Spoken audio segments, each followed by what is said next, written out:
Alright, hello everyone and welcome back to Kottabos Space Program, where today we are having a look at yet another fun mod, this time in the form of a Vessel Viewer, which is being made by user Pete x6, and this, oh my god, this mod, I do not comprehend how I have missed this. It has been around now for about a year, was recently updated back in February, and I didn't even know it existed, but thanks to one of you wonderful viewers, I was informed of its existence, and now I honestly don't think I can play this game without it. That is how useful this plugin is for Kerbal Space Program.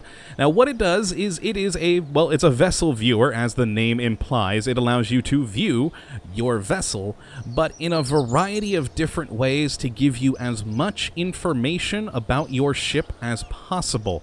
And it's especially geared towards people who like to fly in the internal view of the ship. So if you love flying by IVA rather, this mod is it's beautiful, and it is necessary, because there's just so many things you miss when you're flying from the internal view. I personally love flying from IVA, but I rarely ever do it because there's so much information you lack just from not being able to see the rest of your ship. And so let's jump to the launch pad and show you, sort of what I mean by that. So let's grab the heavy lander here and just launch this and, yeah, show off this glorious vessel viewer. Now, if you just want to play more or less stock Kerbal Space Program, you can use this as long as you have the toolbar mod installed. So let me move this thing into a better view there. Excellent. I don't know why it always pops into that corner, but it always does. And yes, as long as you have the toolbar mod installed with the standalone version of Vessel Viewer, you get these two little buttons, and this one is your vessel view. And now you can see here we essentially have a blueprint view of our ship, but it's not just that. It's so much more than just a blueprint. We've got the cool wireframe of the ship, which on its own would be very, very cool to have. But this green coloring, these little symbols, these are all important things. Right now in this default vessel view that you get, the green is the resources of this ship here. So that is all of the fuel in this ship, and it will go from green to yellow to red as fuel runs out. This item right here is the center of mass. These little icons are your engines, and if we activate the engine, you see we get little thrust markers showing that the engines are in fact active. And if we hold on, lower our gears there, you can see the whole thing updates, changes in the view, and if we take off a little bit here, there we go. Oh god, we are gonna crash trying to display this. You notice the icons have gotten a bit bigger, and ooh, actually what I was hoping to show off isn't showing off here. I think I know why.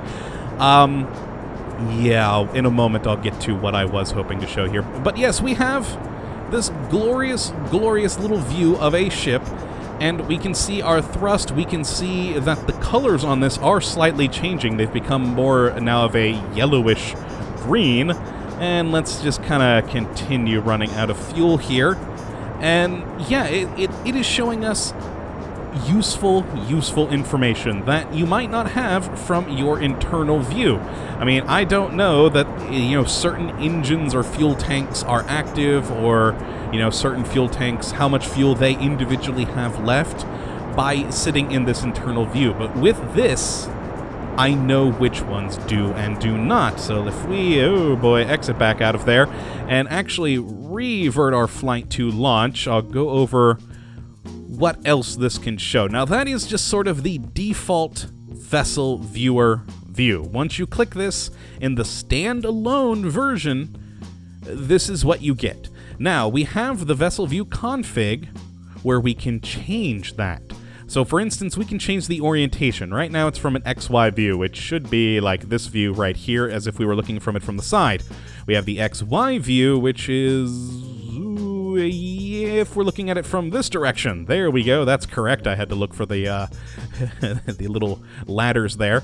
We then have a YZ direction, an isometric view, a relative view, which is just relative to your motion in space, and a real view, which I gotta admit, I'm still not 100% sure why the real view starts you on your side like that. Personally, though, I actually really like the isometric view and the relative view. They're my favorites.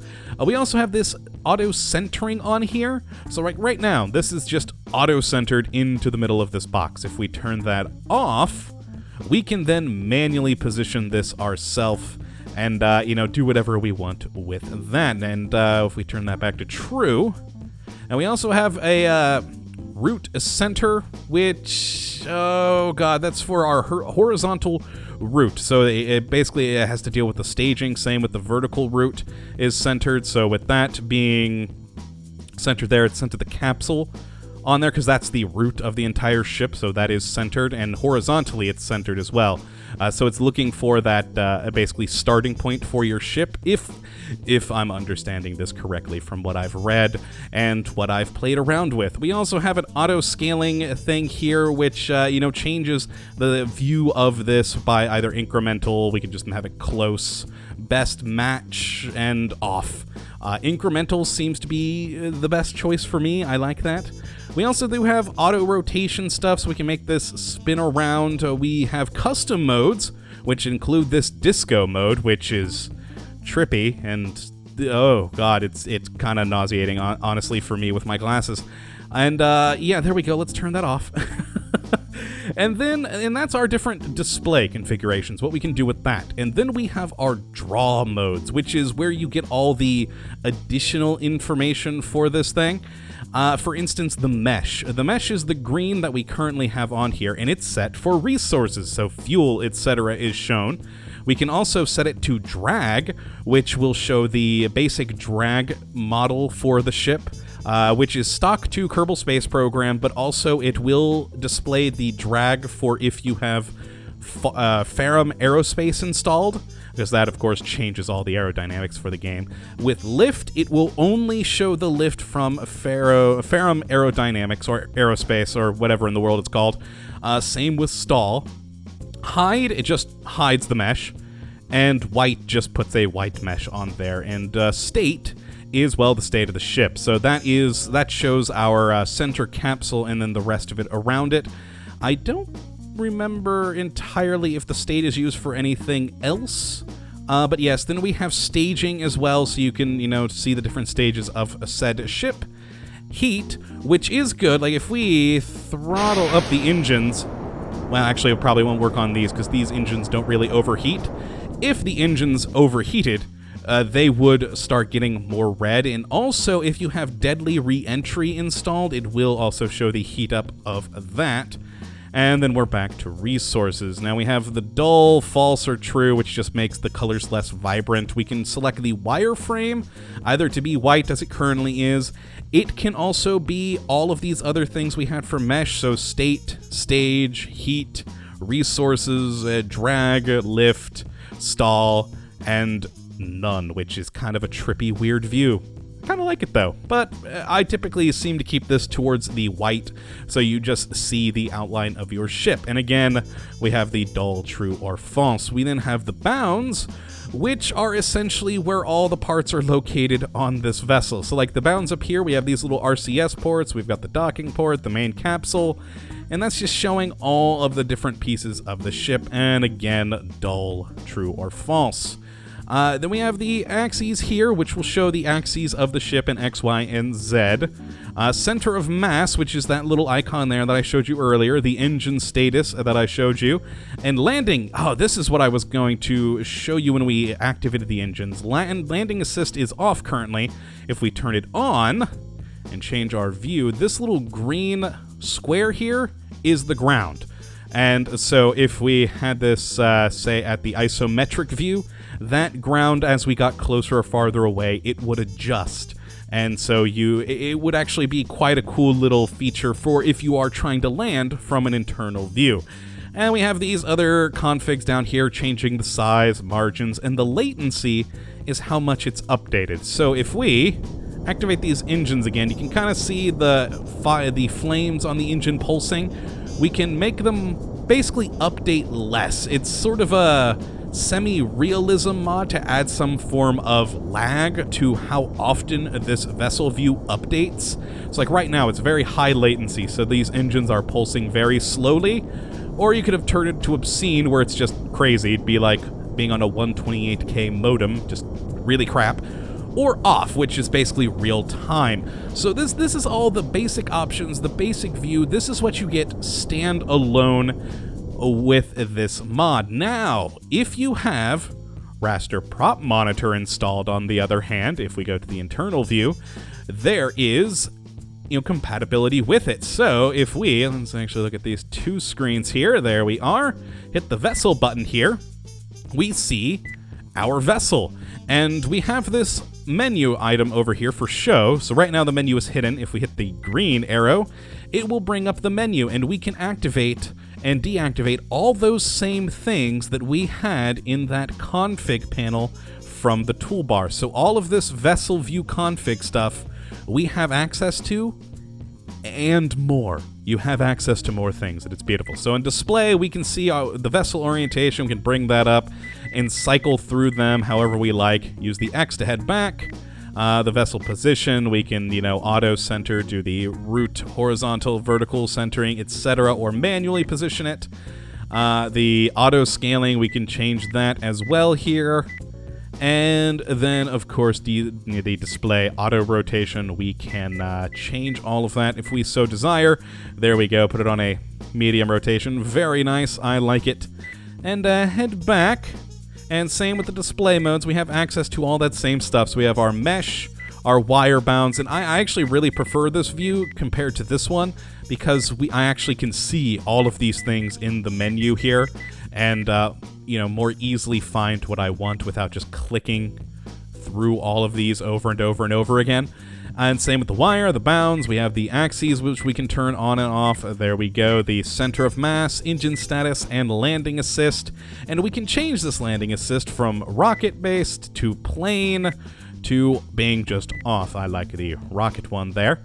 Head back, we have the custom display modes, which we can turn on the disco mode. But here's where things get a bit more interesting. We have things like this part selector, which you don't have in the view config. So we can see all the parts on this. So we can go to that linear RCS port. It highlights it in blue there as it slowly spins around. And we can click it, and we can actually do actions with it. So we could disable that RCS port from in here. And this is one of the biggest things I love for having this mod, because I don't have to leave the ship to activate or deactivate engines manually, or even do science. So let's go to, oh god, hold on, I think we have to go back one on the parts, or actions, maybe actions? IS control from here, rename vessel, toggle torque, and crew report.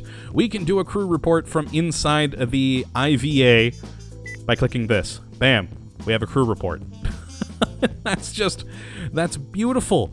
And we can, go review that report now that we have it. And we can do anything that we could click from the outside, we can access from in here. So on our global list, we've got all the different parts. We can control, disable RCS ports, extend the ladder, lock the gimbals, suspension, lower legs, rename, just anything and everything rather that you want to do from the outside, you can now do from the comfort of the internal view. And that, dear God, is my favorite thing on this. And we can even turn on this zoom to selection. So if we go back to the tree, whenever we go up to parts, it should, yes, it zooms in on that and zooms out. So if we want to go to this RCS port, there we go. We are zoomed in and just stuck on its position. I love that. It's so very cool. I am in love with this mod. You have no idea, my friends. You have absolutely no idea. And we can even affect the symmetry on it as well. If we head back, we can turn on the disco mode again, which is weird. We can even turn it to strobe, which, oh god, that's seizure-inducing. Turn it off.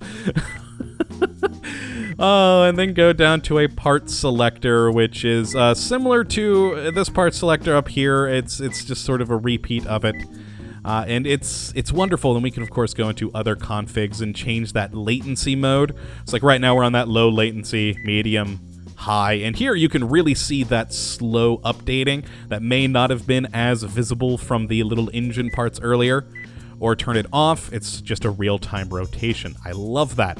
And since you have access to it on any panel in your cockpit here, we could have this, rotating on the resources. We could then have this one rotating on display mode and have its mesh be heat, perhaps, so that we have a visual of the heat sources.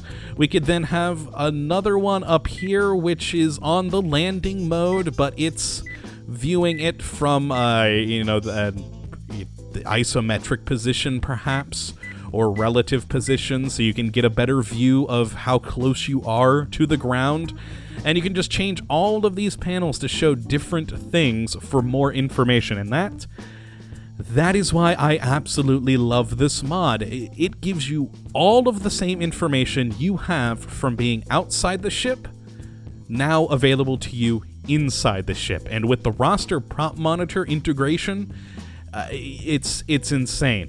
Now, like I said, this standalone version is fun. It is very cool, but it does not have nearly as many features as the RasterPropMonitor one does, because we have things like the parts selectors, being able to activate science experiments from inside the ship. These are amazing, wonderful features that you haven't had in-game before, unless, of course, you remember to set action groups. But hey, what if, one of your engines explodes and, you gotta go and turn off this other engine here to balance it so you're not just flying around randomly out of control? You can do that from in here now, and you just change anything. Anything you can do, pretty much, from outside the ship by right-clicking on contextual menus, you can do in here. And that is just gorgeous. So I hope you do go check out this mod for yourself, and you'll probably be as obsessed with it as I am now. And if you would like to go and give it a look, you can take a gander at the link in the description of the video, as always. And I really do hope you go check this out. This is simply amazing. I have fallen in love with this mod, and I don't think I can live without it in Kerbal Space Program. And yeah, I hope you enjoy it as well, and of course that you enjoyed this video. And that, yeah, you do come back for the next, when we'll be looking at yet another, hopefully fun mod. And if you have a suggestion for a mod, I would love to hear it. As I said, I completely missed this. I wouldn't have known about its existence without one of you lovely viewers, so thank you for that, and please keep the suggestions coming. I may or may not get to them, no promises, of course. It's really only if it tickles my fancy, but I do hope you come back for that next video. But until then, thank you for watching, my friends, and as always, have a good one. Now let's take off! Away! Slowly but surely. There goes the ground. Bye, ground. Ah, I love this mod. I love it so. Bye-bye.